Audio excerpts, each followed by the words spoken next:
आप सभी का एक बार फिर एक नए वीडियो में स्वागत है। और आज हम लोग स्टार्ट कर रहे हैं जो 10th का हिंदी है, हिंदी सब्जेक्ट जो कि 100 नंबर का होगा।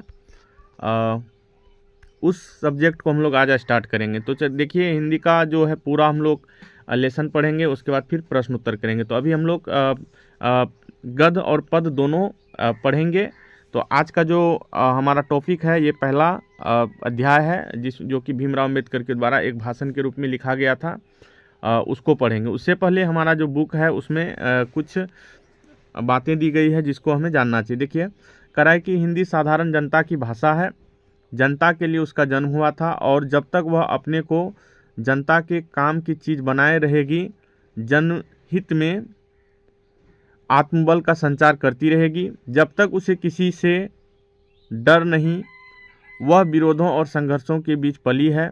वह किसी राजशक्ति की उंगली पकड़कर यात्रा तय करने वाली भाषा नहीं है। अपने आप को भीतरी शक्ति से महत्वपूर्ण आसन अधिकार करने वाली अद्वितीय भाषा है। तो ये जो बातें हैं, इन्होंने इस बातों को कहा है कौन? हजारी प्रसाद द्विवेदी ने ये अपने विचारों को प्रकट किया था। तो चलिए इसी टॉपिक को हम लोग स्टार्ट करते हैं। तो ये पहला है जो टेक्स्ट बुक है उसका है भीमराव अंबेडकर। तो चलिए इसका पहले जीवनी के बारे में हम लोग कुछ जानते हैं। और इसको जो चीज़ हम नोट्स करने के लिए बोलेंगे तो आप लोग प्लीज़ नोट्स भी करते चलिएगा, ताकि जो ऑब्जेक्टिव प्रश्न आपको मिले तो वहाँ पर इसको सॉल्व करने में आसानी होगी। तो चलिए हम लोग स्टार्ट करते हैं। देखिए, यहाँ Baba Saheb Bhimrao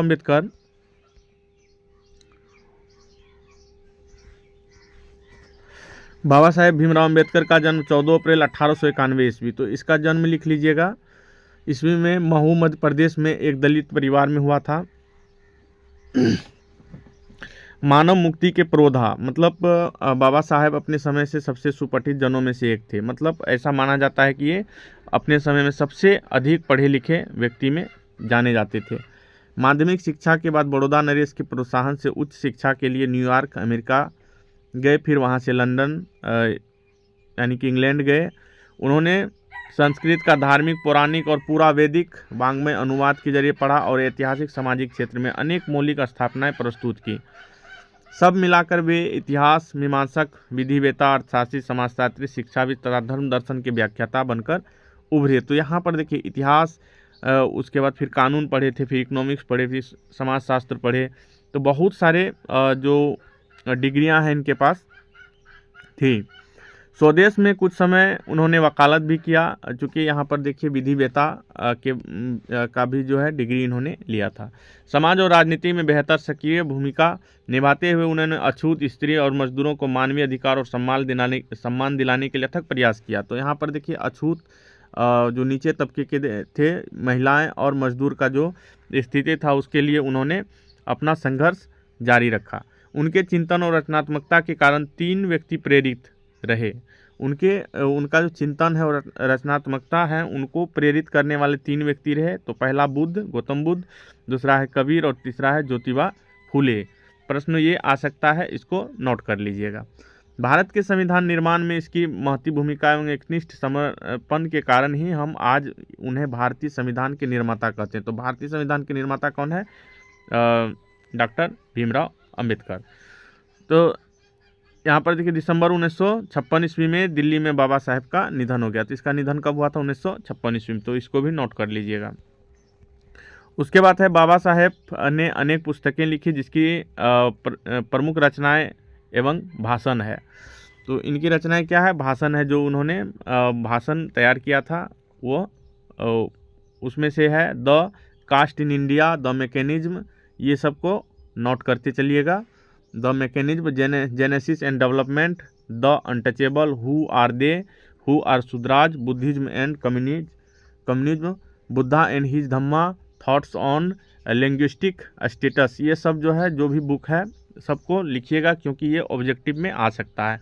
the rise and fall of the Hindu women's, तो महिलाओं के लिए ये लिखा गया था। एनिहिलेशन ऑफ कास्ट, ये सब उनका लिखा हुआ है, उनका लिखा हुआ भाषण है। तो इस सारे जो भी जो उनकी भाषण या रचनाएं हैं उनको आप लोग नोट कर लीजिएगा, क्योंकि यहाँ से प्रश्न पूछे जा सकते हैं।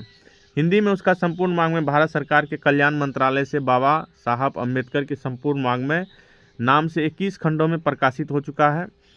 और यदि हम आज के इस वीडियो टॉपिक की बात करें तो यहाँ पर प्रस्तुत पाठ बाबा साहेब के विख्यात भाषण एनिहिलेशन ऑफ कास्ट से लिया गया है के लल्लई सिंह यादव द्वारा किए गए हिंदी रूपांतर जाति भेद का उच्छेद। तो इसको जो है रूपांतरित कौन किया है, हिंदी में, इंग्लिश में लिखा गया था, हिंदी में कौन इसको रूपांतरित किया है, ये भी पूछ सकता है। लल्लई सिंह यादव किया था, जो कि इसका हिंदी रूपांतरण जाति भेद का उच्छेद नाम से किया गया है। इसको आप नोट कर लीजिएगा। से किंचित संपादन के साथ लिया गया। यह भाषण जाति पाति तोड़क मंडल यानी कि लाहौर के वार्षिक अधिवेशन 1936 में अध्यक्षीय भाषण के रूप में तैयार किया गया था। ये प्रश्न भी पूछा जा सकता है कि जाति प्रथा के बारे में जो है वह कहाँ मतलब भाषण देने वाला था। तो यहाँ पर देखिए, जाति पाति तोड़क मंडल लाहौर वार्षिक सम्मेलन 1936 ईस्वी में यह जो अध्यक्षता करते उन पे यह भाषण के रूप में इसका उपयोग किया जाता। परंतु इसकी क्रांतिकारी दृष्टि से आयोजकों की पूर्णतः सहमति न बन सकने के कारण सम्मेलन स्थगित हो गया और यह पढ़ा न जा सका। तो जब यह पढ़ा जाना था तो वह बैठक जो है नहीं हो पाया, जिसके कारण यह पढ़ा नहीं गया। बाद में बाबा साहब ने इसे स्वतंत्र पुस्तिका का रूप दे दिया। प्रस्तुत आलेख में वे भारतीय समाज के श्रम विभाजन के नाम पर मध्य युगीन अवशिष्ट संस्कारों के रूप में बरकरार जाति प्रथा पर मानवीय नैसर्गिक न्याय और सामाजिक सद्भाव के दृष्टि से विचार करते हैं। तो देखिए, मानवीयता को यहाँ पर दिखाया गया है कि जाति प्रथा मानव विकास के लिए किस तरह से देखा जाना चाहिए, कैसे क्या असर उनका पड़ सकता है, हमारा जो सामाजिक स्थिति है उस पर पड़ सकता है, हमारा समाज जो है किस तरह से बिखर सकता है, या हमारा समाज में जो है कुछ तबके के लोगों को आगे बढ़ने का मौका नहीं मिल सकता है। उसके बाद है जाति प्रथा में विषमतापूर्वक सामाजिक आधारों, रूढ़ पूर्वाग्रहों एवं लोकतंत्र के लिए उसकी अस्वस्थकर प्रकृति पर भी यहाँ एक संभ्रांत विधिवेता का दृष्टिकोण उभर सका है। भारतीय लोकतंत्र के भावी नागरिकों के लिए यह आलेख अत्यंत शिक्षाप्रद है। तो भारतीय नागरिकों के लिए ये शिक्षाप्रद है और इसे हर किसी को जानना चाहिए। तो चलिए, आज का जो मुख्य टॉपिक है उसको हम लोग देखते हैं। तो यहाँ है श्रम विभाजन और जाति प्रथा। तो श्रम का मतलब होता है जो मेहनत करता है, जो काम करता है और जिससे कुछ आय हो, वह क्या है, श्रम है। कुछ आमदनी हो जिससे किसी की रोजगार चलता है, जिससे किसी की घर के जो ज़रूरतें हैं पूरी होती है, उसे क्या कहते हैं, श्रम कहते हैं। विभाजन का मतलब होता है विभाजित करना है। जैसे श्रम को विभाजित करने की बात कही गई है। और यहाँ पर दिया है जाति प्रथा। तो जाति प्रथा के आधार पर श्रम को जो विभाजित किया गया है वही जाति प्रथा, श्रम विभाजन और जाति प्रथा है। तो जैसे यदि हम मान के चलें, जैसे कुम्हार है, कुम्हार का काम है बर्तन बनाना, मिट्टी का बर्तन बनाना। तो यदि उनका बेटा हुआ तो या बेटी है, उनकी संतान है, तो वह उसी काम को करेगा। यही है जाति प्रथा। यदि मोची है तो उनका भी बेटा बेटी, उनका परिवार जो है बस इसी काम को करेगा। यही है श्रम विभाजन। ठीक है, मतलब जो जाति के जो लोग हैं, उस जाति के लोग वह उस काम को ही करेंगे। ठीक है, तो ये है जाति प्रथा और श्रम विभाजन। उम्मीद है कि आपको ये समझ में आ गया होगा। चलिए आगे हम लोग पढ़ते हैं इसमें कौन कौन सी बातें हमें देखने को मिलता है। तो देखिए, यहाँ पर सबसे पहले कह रहा है कि यह विडंबना की बात है कि इस युग में भी जातिवाद के पोषक की कमी नहीं है। पोषक मतलब होता है सपोर्ट करने वाला। ठीक है, जातिवाद को सपोर्ट करने वाला की कमी नहीं है। इसके पोषक कई आधारों पर इसका समर्थन करते हैं। इसके जो पोषक हैं, जो इसको सपोर्ट करने वाले हैं, उसको वह जो है कई आधार पर इसको समर्थन करते हैं, कई आधार मान करके। समर्थन का एक आधार यह कहा जाता है कि आधुनिक सभ्य समाज कार्य कुशलता के लिए श्रम विभाजन को आवश्यक मानता है। तो आधुनिक सभ्य समाज का ये मानना है कि कार्य कुशलता के लिए श्रम विभाजन को आवश्यक मानता है। मतलब ये हो गया कि जो जिस काम को करता है, जिसके परिवार में जिस काम को किया जाता है, यदि उनके बच्चे वह काम करेंगे तो उसमें जो है कार्य कुशलता अधिक होगी, क्योंकि वह बचपन से ही उस परिवेश में रहा है, उस परिवेश को देखा है और उन्होंने सीखा है अपने माता पिता से और अपने परिवार से। तो और फिर कह रहा है कि और चूंकि जाति प्रथा भी श्रम विभाजन का ही दूसरा रूप है, इसीलिए इसमें कोई बुराई नहीं है। इस तर्क के संबंध में पहली बात तो यही आपत्तिजनक है कि जाति प्रथा श्रम विभाजन के साथ साथ श्रमिक विभाजन का भी रूप लिए हुए है। तो यहाँ पर देखिए कह रहा है कि जाति प्रथा जो है इसमें कोई बुराई नहीं है, जाति प्रथा भी श्रम विभाजन का ही दूसरा रूप है, इसलिए इसमें कोई बुराई नहीं है। लेकिन इसमें आपत्ति ये है कि यह जो है श्रमिक का विभाजन कर देता है। उसके बाद फिर कह रहा है कि श्रम विभाजन निश्चय ही सब समाज की आवश्यकता है, परंतु किसी भी सब समाज में श्रम विभाजन की व्यवस्था श्रमिकों के विभिन्न वर्गों में अस्वाभाविक विभाजन नहीं करती है। तो यहाँ पर देखिए श्रमिकों में भी विभाजन हमें इसमें देखने को मिलता है। भारत की जाति प्रथा की एक और विशेषता यह है कि यह श्रमिकों का अस्वाभाविक विभाजन ही नहीं करती, बल्कि विभाजित वर्गों में एक दूसरे की अपेक्षा ऊंच नीच की भी करार देती है, जो विश्व के किसी समाज में नहीं पाया जाता है। तो यहाँ पर देखिए यदि जैसे लोहार या फिर कुम्हार या फिर मोची या फिर किसी अलग अलग जाति के हैं, तो वहाँ पर यदि विभाजन कर देंगे तो क्या हो जाएगा, यहाँ पर ऊंच नीच की भावना मन में घर कर जाएगी, जिससे समाज जो है हमेशा हमारा इन्हीं सब बातों में उलझा रहेगा। इसी बात को यहाँ पर बताया गया है। फिर कह रहा है कि जाति प्रथा को श्रम विभाजन मान लिया जाए तो यह स्वाभाविक विभाजन नहीं है, क्योंकि यह मनुष्य की रुचि पर आधारित नहीं है। अब यहाँ पर हम कह रहे हैं कि यह जो है यदि विभाजन श्रम विभाजन मान लिया जाए जाति प्रथा को, तो यहाँ पर स्वाभाविक विभाजन नहीं है, क्योंकि यह मनुष्य की रुचि के आधार पर नहीं है। अब यहाँ पर होता है इंटरेस्ट मतलब जिस काम को करने में इंटरेस्ट जगे उस काम को करना चाहिए। तो यहाँ पर यह बताया गया है कि यदि मान के चलिए स्वाभाविक विभाजन यह जो है श्रम विभाजन यदि जाति के आधार पर किया जाए तो यह स्वाभाविक विभाजन नहीं है, क्योंकि हो सकता है किसी व्यक्ति को उस काम को करने में इंटरेस्ट नहीं हो, वह उस काम को नहीं करे तो वह उसका इंटरेस्ट नहीं रहेगा, और वह इसीलिए कहा गया है कि वह स्वाभाविक विभाजन नहीं है। कुशल व्यक्ति या सक्षम श्रमिक समाज का निर्माण करने के लिए आवश्यक है कि हम व्यक्तियों की क्षमता उस सीमा तक विकसित करें, जिससे वह अपने पेशा या कार्य का चुनाव स्वयं कर सके। तो यहाँ पर देखिए फिर बताया गया है कि कोई व्यक्ति को हम इस प्रकार से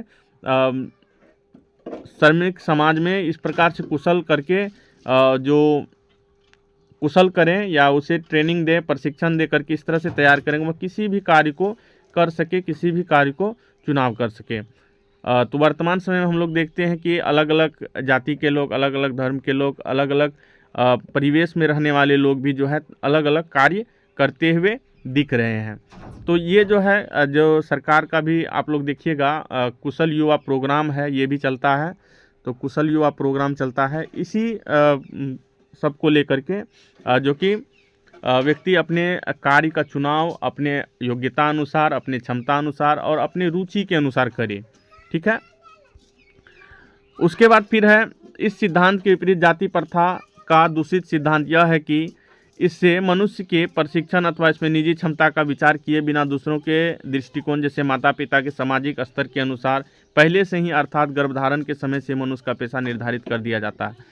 तो इसमें देखिए इस सिद्धांत के विपरीत जाति प्रथा का दूषित सिद्धांत यह है।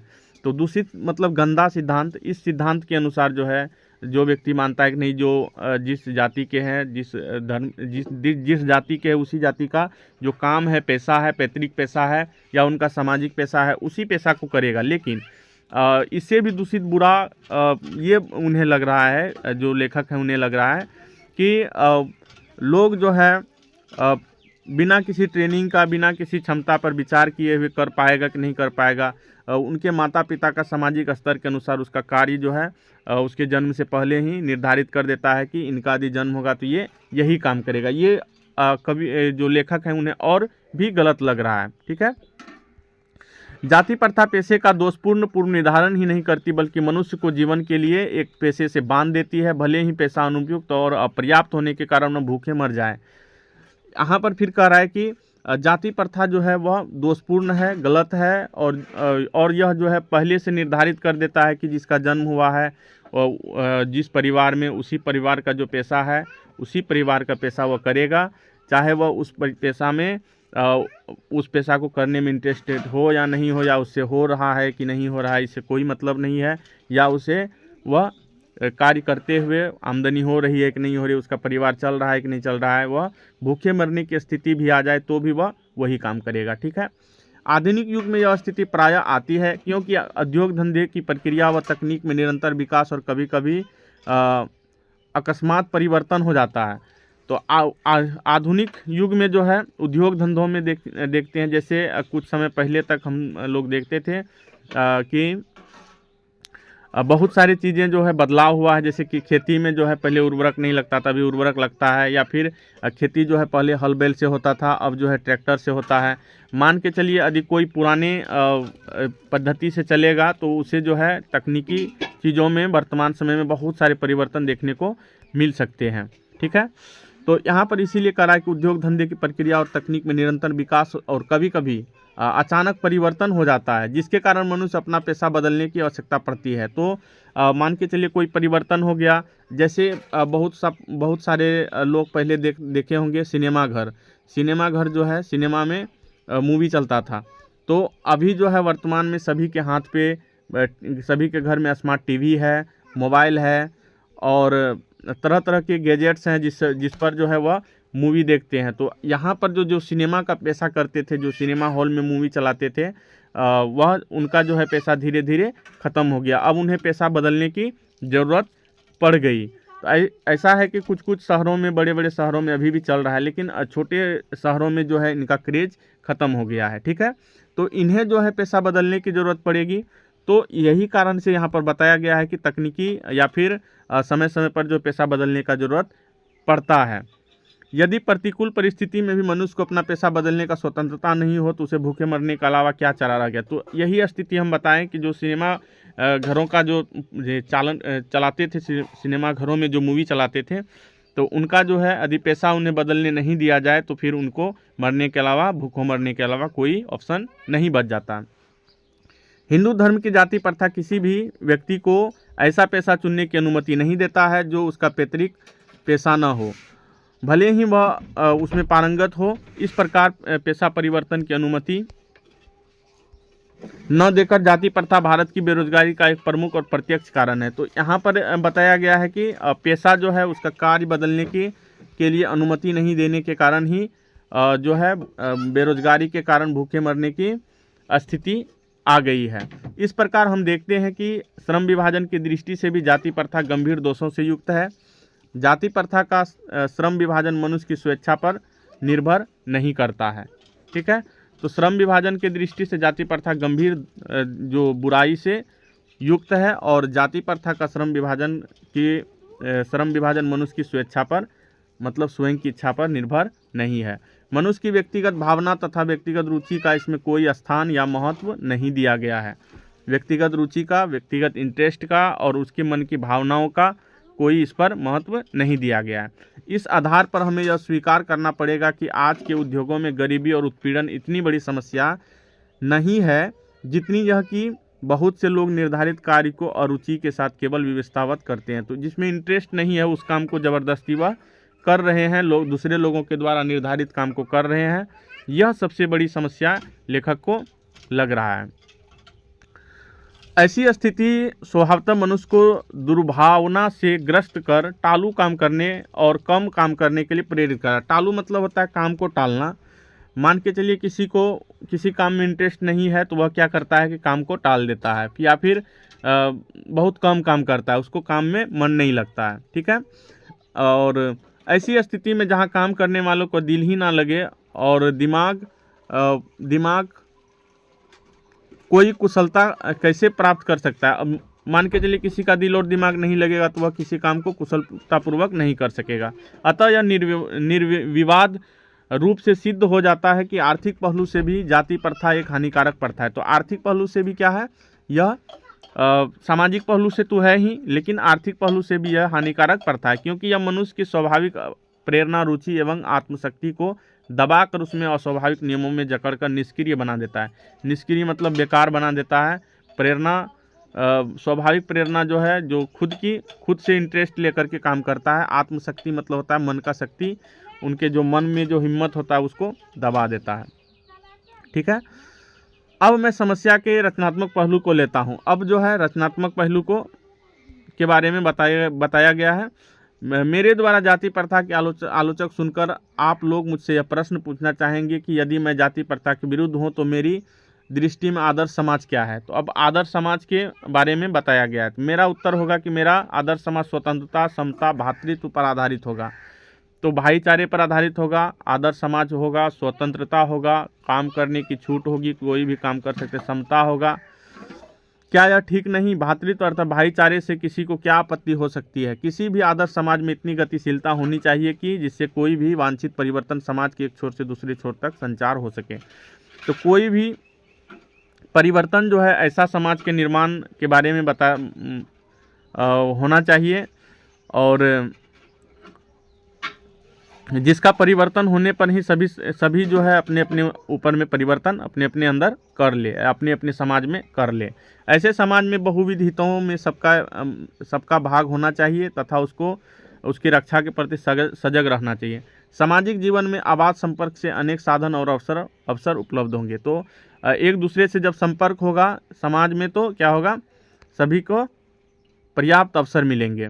ठीक है, उसके बाद करा सामाजिक जीवन, तात्पर्य यह है कि दूध पानी के मिश्रण की तरह भाईचारे का यही वास्तविक रूप है। इसी का दूसरा नाम लोकतंत्र है। तो इनका जो है लोकतंत्र के बारे में इन्होंने बताया कि भाईचारे के साथ सब एक दूसरे से मिलकर के सभी जाति सभी धर्म के लोग समाज में एक दूसरे के साथ रहे, यही लोकतंत्र है। क्योंकि लोकतंत्र केवल शासन की एक पद्धति ही नहीं, लोकतंत्र मूलतः सामूहिक दिनचर्या की एक रीति तथा समाज के सम्मिलित अनुभवों के आदान प्रदान का नाम है। इसमें यह आवश्यक है कि अपने साथियों के प्रति श्रद्धा और सम्मान का भाव हो। तो इसमें यह आवश्यक है कि उसके साथियों के प्रति जो है श्रद्धा और सम्मान का भाव होनी चाहिए। और इसमें और भी बहुत सारे जो है समाज के डेवलपमेंट के लिए समाज का कैसे विकास हो इसके बारे में इसमें बताया गया है। तो यहाँ पर देखिए आर्थिक पहलू से भी जो है जाति प्रथा जो है हमारे समाज को नीचे करने का प्रयास किया गया है। और साथ ही साथ ये यदि हम इसके बात करें तो 1936 में यह भाषण के रूप में उपयोग किया जाना था। तो उस समय में जो है जाति प्रथा श्रम के आधार पर विभाजित हुआ था। वर्तमान समय में यदि हम लोग बात करें तो आज के समय हम लोग क्या करते हैं, जो हमारे मन में आता है, जो कार्य करने का होता है हम लोग करते हैं। लेकिन सोचिए 1936 ईस्वी में जो है ये भाषण के रूप में प्रयोग किया गया था। उस समय में ये स्थिति हमारे समाज की थी कि लोग दूसरे काम को नहीं चुन पाते थे। यदि वह करते भी तो जो है उनको जो है करने को नहीं दिया जाता था। ठीक है, और अभी जो है अभी हम लोग बहुत लोकतंत्र की स्थापना हो चुकी है। हम अपने स्वेच्छा अनुसार अलग अलग कार्यों को चयनित कर सकते हैं। बस यही था आज का जो श्रम विभाजन और जाति प्रथा टॉपिक, और उम्मीद है कि इसमें आपको जानकारी अच्छी लगी होगी। और इसका जो है ऑब्जेक्टिव प्रश्न भी हम लोग करेंगे। साथ ही साथ इसका आप लोग एक बार देखिएगा, एक दो बार देखिएगा और आपको समझ में आ जाएगा इसका कहने का मुख्य उद्देश्य क्या है। और इसको हम लोग डिटेल से प्रश्न उत्तर इसका हम लोग देखेंगे नेक्स्ट वीडियो में। तो आज की इस वीडियो में बस इतना ही। उम्मीद है कि आपको ये वीडियो अच्छी लगी होगी, ये जानकारी अच्छी लगी होगी। और अच्छी लगी तो आप लोग लाइक शेयर कीजिएगा, और जो भी 10th के स्टूडेंट हैं उनको सजेस्ट कीजिएगा कि ये वीडियो देखें और हिंदी का